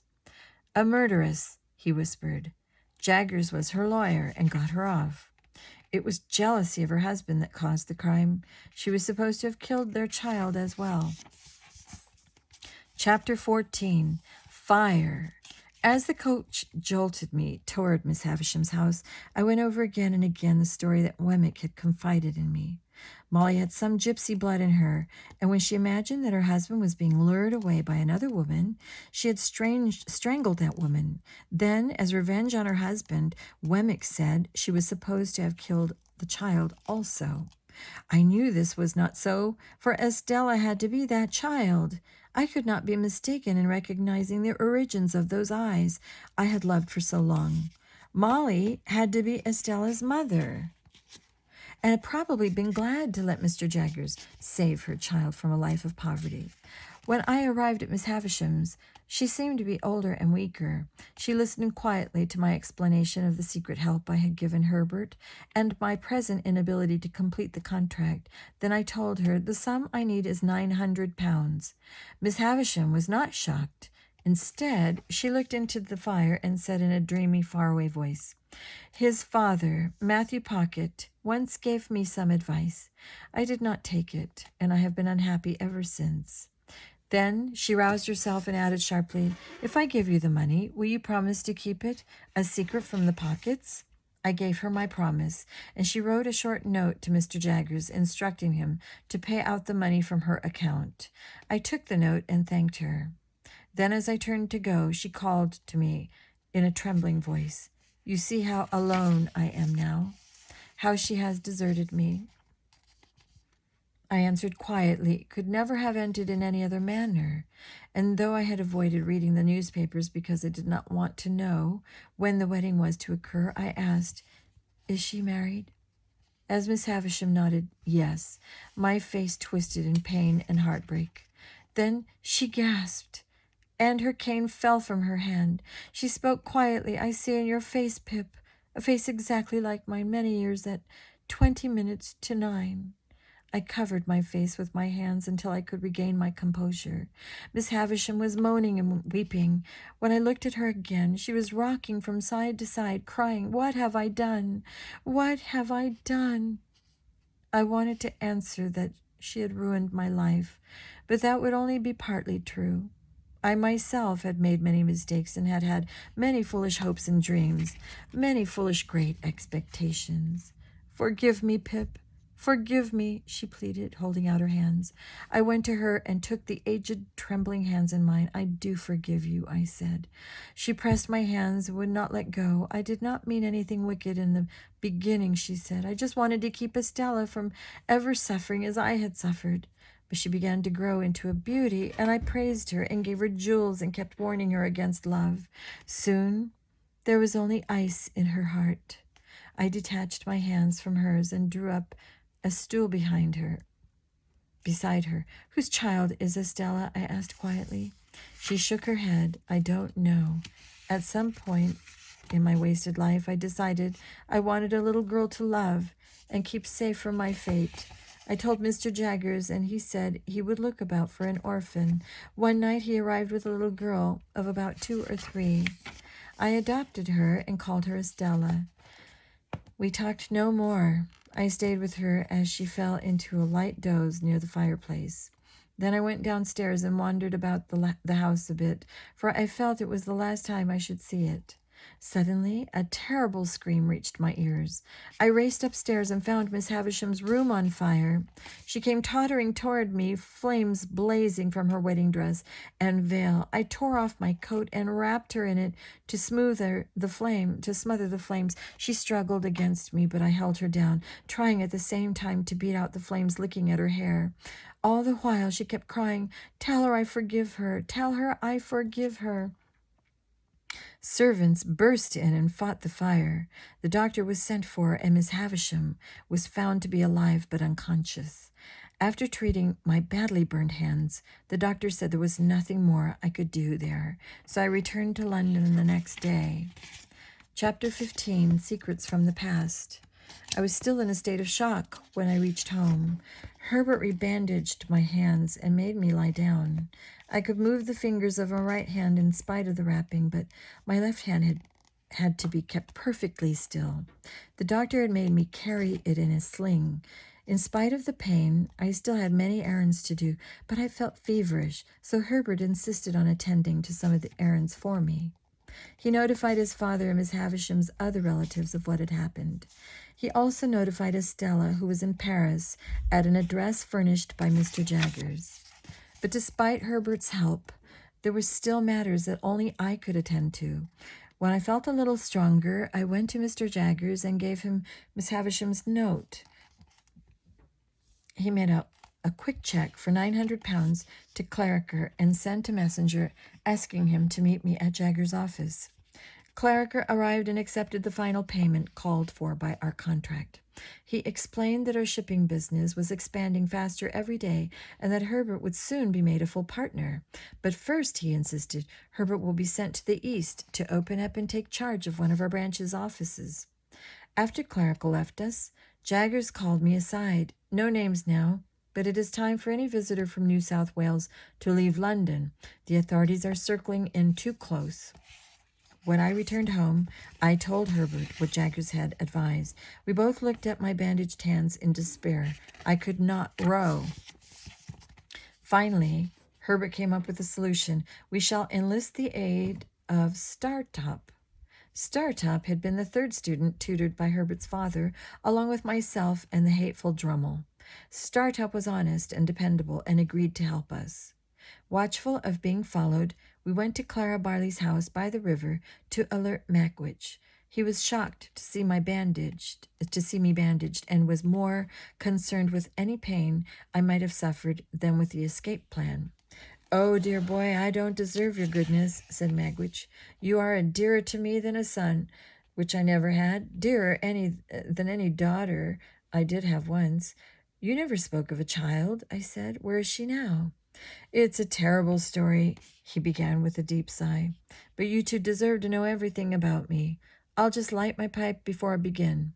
He filled it with the evil-smelling tobacco he favored, though I had offered to get some of the best that London imported.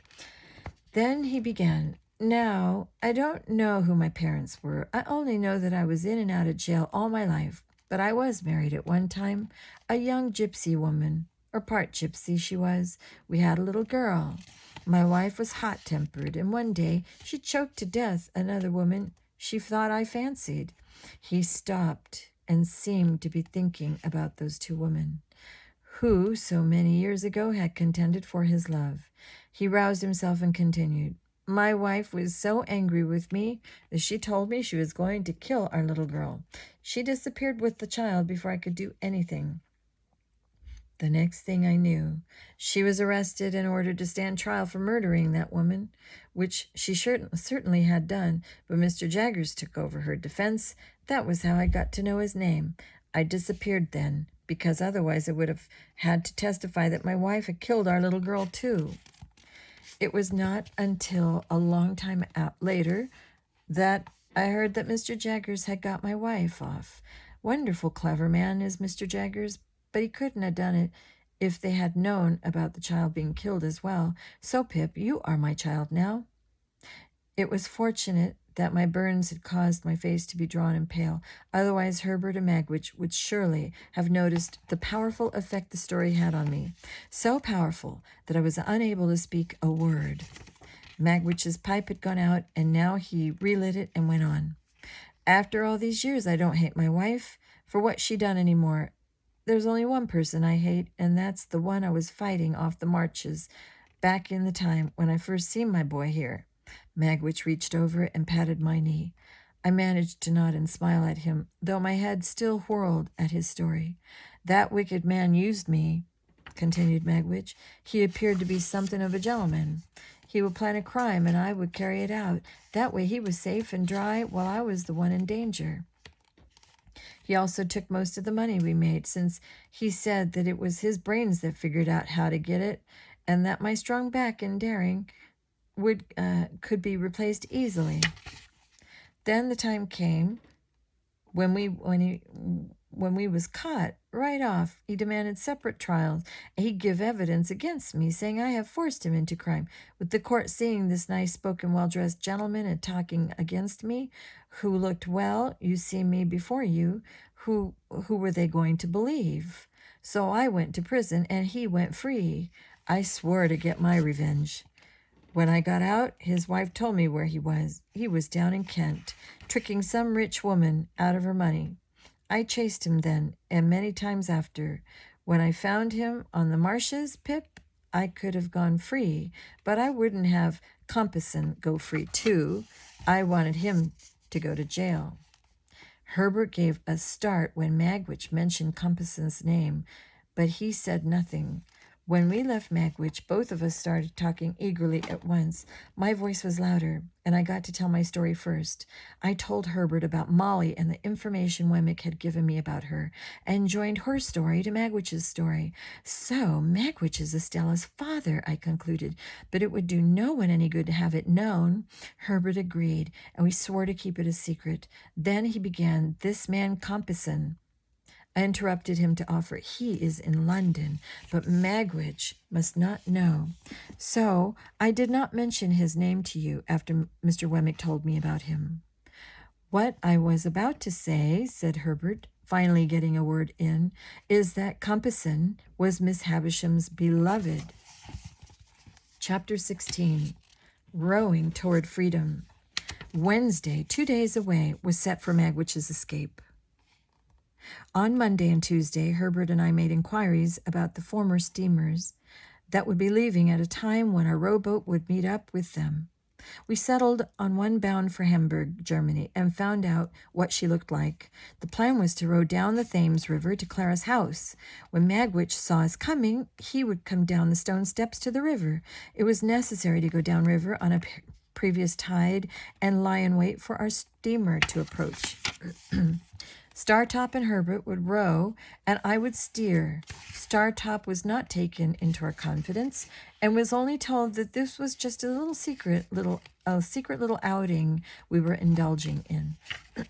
While I secured passports with the help of Mr. Jaggers, Herbert alerted Startop and Magwitch. Both Herbert and I had a feeling of being watched, but could detect no one following us. We were probably overly nervous. Wednesday was one of those March days when it feels like summer in the sun and winter in the shade. Herbert and I wore heavy jackets, and I took a bag with toilet articles and a few changes of clothing. When I was going, or where I was going, or what I might do, there were questions I did not think about. Magwitch's safety was my only concern for now. As I went out the door of our rooms, I turned for one last look. I would probably never see them again. Startop was waiting by my boat, and we cast off at 8:30 a.m. Soon as we were part of the river traffic of coal barges, steamers, oyster boats, and rowboats like ours, with their occupants out for pleasure or exercise, we intended to row with the tide until it turned at 3. Then we would continue on rowing against it till dark. This would take us somewhere between Kent and Essex, where the river is broad and solitary.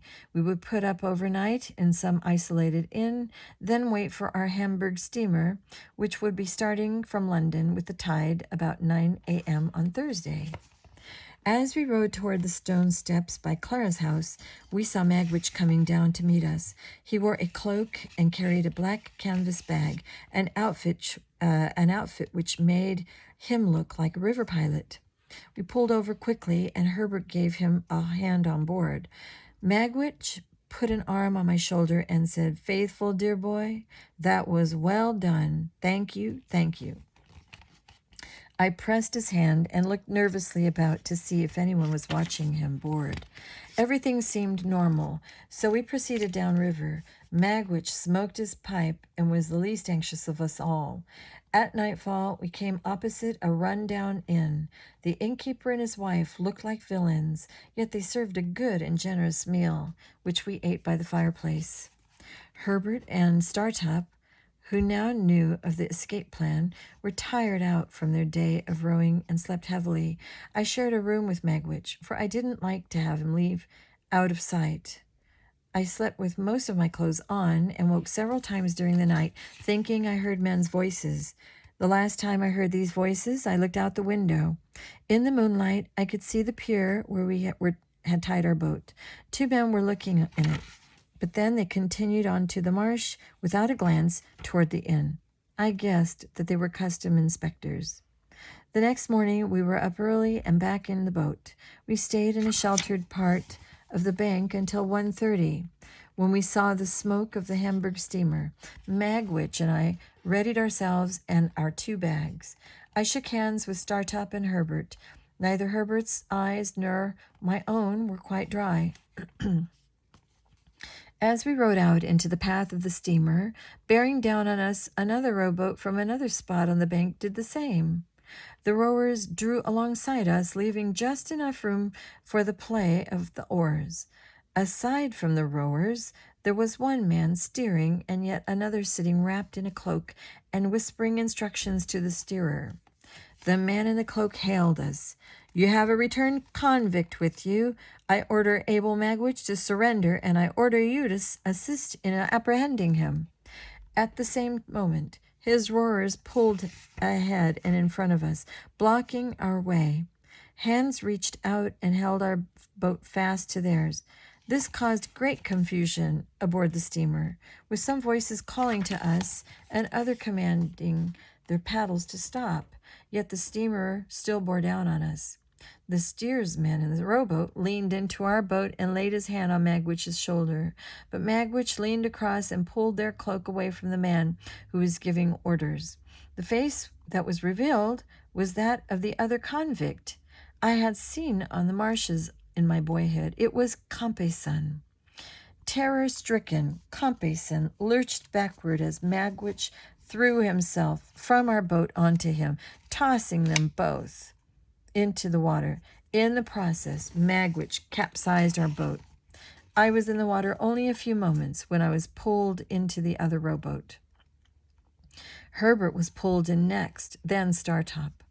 I looked about frantically and spotted Magwitch feebly swimming. The rowers spotted him too and hauled him on board, chaining him at the wrists and ankles. Our escape had failed. Chapter 17, Magwitch's Dear Boy. Magwitch was breathing with difficulty because of a wound in his chest. He had received that wound in a deep cut on his head when the Hamburg steamer had swept over him. I cradled him in my arms, and in whispered gasps he explained that he and Compeyson had gone into the water locked in each other's arms. There was a struggle, and Magwitch had broken free. The boat circled and circled the area where Compeyson was last seen, but he was nowhere to be found. His body was later recovered along the bank. At length, we rowed back to the inn, and I was allowed to buy dry clothes for Magwitch. But the officer in charge, the one who had hailed us and steered their boat, said that all the prisoner's possessions, including his wet clothes and his money, must be taken back to London and turned over to the authorities. Knowing that this would break Magwitch's heart, I made up my mind to keep that information from him. Sitting beside the wounded Magwitch, I held his hand and urged him to conserve his strength, but he needed to speak. Dear boy, he said, I knew I was taking a chance coming back to England, but I had to see you. I did, and now I'm content. My boy can be a gentleman without me, but it's best that a gentleman seem to have no connection with the likes of me. Just maybe sit in the courtroom where I can see you, and I don't ask for more. No, I cried. I will never stir from your side as long as they permit me to be with you. Please, God, I will be as true to you as you have been to me. I felt his hand tremble in mine as I said this. Soon, smiling, he fell asleep. Magwitch's trial was very short and very clear. Mr. Jaggers acted in his defense, but he warned me that the matter was hopeless. Even though he introduced testimony that Magwitch had reformed and had become a respected and wealthy man in New South Wales, the fact remained that he was a returned convict who had been warned not to return under punishment of death. Because of his chest wound and exposure to the water, Magwitch grew weaker every day. As he faced his jury with ebbing strength, they could take no pity on him, but had to follow the law and find him guilty. When the judge sentenced him to death, Magwitch said to him, My lord, I have received my sentence of death from the Almighty, but I bow to your sentence. I earnestly hoped and prayed that he might die before the judge's sentence could be carried out. But dreading that he might linger on, I wrote appeal after appeal, setting forth his whole story and mine to everyone in authority who might help, and followed up these petitions with personal visits. I was able to visit Magwitch daily in the prison hospital. He was sinking slowly and hardly spoke at all, but he would respond to me by a slight pressure on my hand as I held his weak one. On my 10th visit, I saw that a change had come over him. His eyes were turned toward the door and lit up as I entered. Dear boy, he whispered, you are always the first visitor into the ward. I wait by the gate so that when they open, I won't miss a minute of time with you. Thank you, dear boy, and God bless you, he whispered. You've never deserted me. I pressed his hand in silence, for I could not forget that I had once meant to desert him. And what's best of all, he continued, you've seemed closer to me since I came under this dark cloud than when the sun shone. That's worth everything to me. He began to breathe with great difficulty, and a film seemed to come over his face. Are you in much pain? I asked softly. I don't complain, dear boy. Those were his last words. He made a weak gesture with his hand, and I understood that he wanted me to lay my hand on his breast.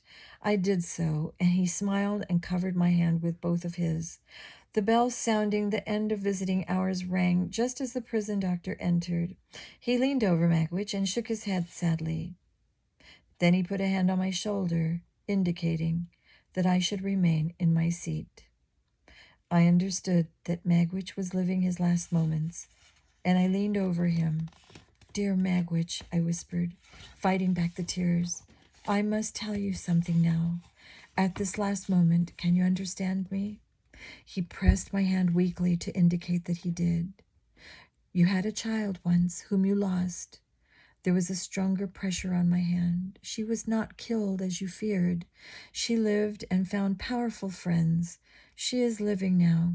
She is a lady and very beautiful, and I am in love with her. With a last effort, Magwitch raised my hand to his lips and kissed it. Then he let it sink back on his breast, again covered by his hands. A placid look came over his face, and his head dropped quietly to one side. Magwitch was dead. I was not horrified by witnessing death so closely. I felt it as peaceful as the silent, aged face on the pillow. For a while, I had not been true to Joe Gargery and his friendship. I had found the strength of heart to be true to Magwitch and remain his dear boy to the end. Chapter 18, Many Changes. When I was finally able to turn my attention back to my own affairs, I found them in terrible shape.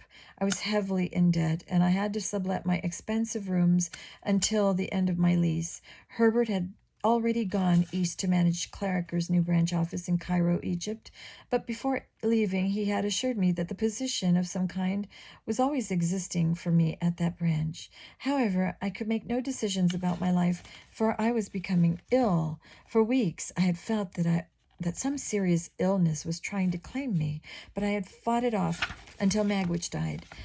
Now a fever came to me, and I ached all over my body. I lay in bed shivering, but from time to time I would summon great strength in a delirium and wander in the streets. I came to my senses one day, still hot with fever, to find two men looking down at me as I lay in the street outside my house. "Who are you? What do you want?" I called out hoarsely. "Well, sir," said one of them, "we've come to arrest you for debt." I groaned and attempted to get up, but my legs buckled under me. "I would come with you if I could," I said, "but as you can see, how I am very ill." They went across the street and argued with one another, but ended by leaving. I stumbled into the house and relapsed into fever and nightmares. All the people I had known in my life seemed to be sitting, one after another, at my bedside. I talked and screamed and threw up, and gradually the variety of people disappeared, leaving only one person always by my bed, Joe. The hand that sponged my hot face with cool water always seemed to be Joe's. The face that looked at me with a tender expression always seemed to be Joe's. Finally, I asked weakly, "Is it Joe?" And Joe's welcome voice answered, "That it is, dear old Pip." I began to cry wildly, not in delirium, but in my right senses. "Joe, you should be angry with me. Strike me, Joe. Tell me how I betrayed our friendship. Don't be so good to me." But Joe was so happy that I recognized him that he knelt beside the bed and gave me a hug. "You and me was always friends, dear old Pip," he said, his own eyes filling with tears. "Now be calm and get well." Joe had been nursing me for a month. How long was I sick? Before that, I don't remember. Slowly, I regained my strength, and it was like the old days in the house on the marshes. I fancied I was little Pip again, for Joe talked to me with the old simplicity and cared for me in the same old protective way. One afternoon, when Joe judged me strong enough, he told me that Miss Havisham had died of her burns. As expected, all her money was left to Estella. Now that the subject had arisen, I offered to tell him about my own great expectations and my benefactor, since it was obviously not Miss Havisham. Joe broke in to say he had heard something about various events, but that it was an unnecessary subject between friends. Then he jumped up to prepare our evening meal, so ending that discussion. When it became apparent that I had almost completely recovered, Joe left. He stole away early one morning, leaving a smudged and badly spelled note of farewell. Biddy had taught him to read and write, and he had been very proud to tell me this. Enclosed in the note was a paid receipt for the debt for which I had been arrested. It was in Joe's name. Up to this moment, I had not let myself think about this creditor, hoping that he had withdrawn court proceedings until I was better. I never dreamed that Joe had paid with his money. I sat down, still with Joe's note, and the receipt in my hand and thought about my foolish, selfish life of recent years. Then I remembered the clean, clean air that would blow up from the river and over the marshes where I had been raised. The sweet face of sensible Biddy kept presenting itself to me. She had been my friend and confidant since her arrival after my sister's attack. What better way is there to change my life than marry Biddy? I asked myself. I will show her how humble and repentant I am. I will ask her to be my wife and to make the decision as to our future. If she wants me to work at the forge with Joe, I will do so. Or if she wishes me to find some occupation in the village or in the country, then I will do that. I would tell her of Herbert's offer, and if she wishes us to go to Egypt, that is what we will do. 3 days later, I took the coach to Kent. The June weather was delicious. The sky was blue, and the larks were soaring high over the green corn. As I neared the forge, I didn't hear the clink of Joe's hammer. As I came abreast of it, a shudder of fear went through me, for it was closed. The house, however, was not deserted, for I saw fresh white curtains fluttering out the open window of the parlor. I hurried to the window and looked in. Joe and Biddy were standing arm in arm. They shouted with joy to see me and ran to embrace me. Biddy looked so fresh and pleasant that I embraced her again. Now that you are here, dearest Pip, she said, my wedding day is quite perfect. Joe and I have just been married. I managed to congratulate them without showing them my disappointment. I then spent several hours with them before tearing myself away from these two dear people and hurrying back to London. There I sold all that I had and arranged to pay my creditors little by little. Then I traveled to Egypt and took a position as a clerk in Clarriker and Company. Herbert had married Clara, and I lived with them. Gradually, I rose in the firm, paid all my debts, and lived well within my means. I wrote constantly to Joe and Biddy, and after several years, I became a partner in Clarriker's. Our firm was never one of the largest, but we made a profit and had a good reputation. One day, Clarriker could not bear to keep the secret of Herbert's partnership any longer, and he told how Herbert had come about. By now, Herbert's ability would have brought him a partnership on his own, but my money had done it when he needed it, and he loved me for it. Chapter 19, 11 years later. It was 11 years before I returned to England. It was an evening in December, an hour or so after dark, when I quietly pushed open the kitchen door of the house on the marshes. There, smoking his pipe by the fire, was Joe, only a little gray, and opposite him, sitting on my own old little stool, was a little Pip. Joe jumped up to welcome me back and kept touching me to make sure it was really me. But the little boy hung back. Biddy rushed in and cried and kissed me. After a few days, young Pip, for he had been named after me, and I became friends. We went for walks on the marshes, and I showed him my family's tombstones. To understand his thoughts and feelings, I had only to remember my own at his age in this place. By the time I left, Pip was as attached to me as I had been to Joe when I was young. He stood by the forge and waved until I was out of sight. Before I left for London, I went to visit the site of Miss Havisham's house. Nothing of the burned-out house remained, only the garden was there.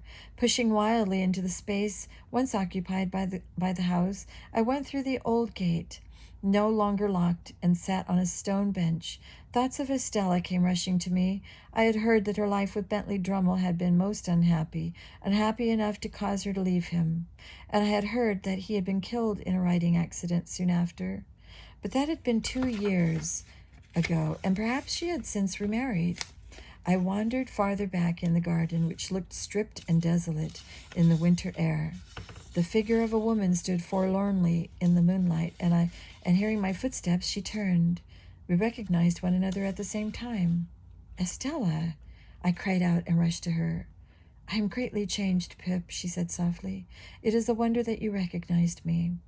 The youthful freshness was indeed gone, but she had kept the majesty and charm of her beauty. Her proud eyes were changed also, and now had a soft saddened look. We sat down on a bench, and I asked if she came here often. "No, I came here tonight for the first time, to say goodbye to the place. This property was my last possession, and I have sold it. Do you still live abroad, Pip?" I told her of my partnership with Clarriker and Company, and she seemed pleased. "I have thought of you often," said Estella. For a time I could not bear to think of you, of your love that I had thrown away in my ignorance. But now I have given it a place in my heart. She smiled gently. You have always had a place in my heart, I said, taking her hand in mine. We sat in silence for a time. Then in a low voice, Estella said, my suffering all these years has come to be a stronger teacher to me than all other teachers. I have been bent and broken, but I hope into a better shape. Since I must part from you again, I am glad that our parting is taking place here, in a place that I must also part with. I hope you have forgiven me, and will be as considerate of me as you once were, that we shall part as friends. We are friends, I said firmly. As for parting, that remains to be seen. We rose from the bench, her hand still in mine, and walked slowly away together, leaving the shadow of Miss Havisham behind. Leaving Miss Havisham's shadow behind. And there we have it. Great Expectations. The end. Hope you all enjoyed that. Good night.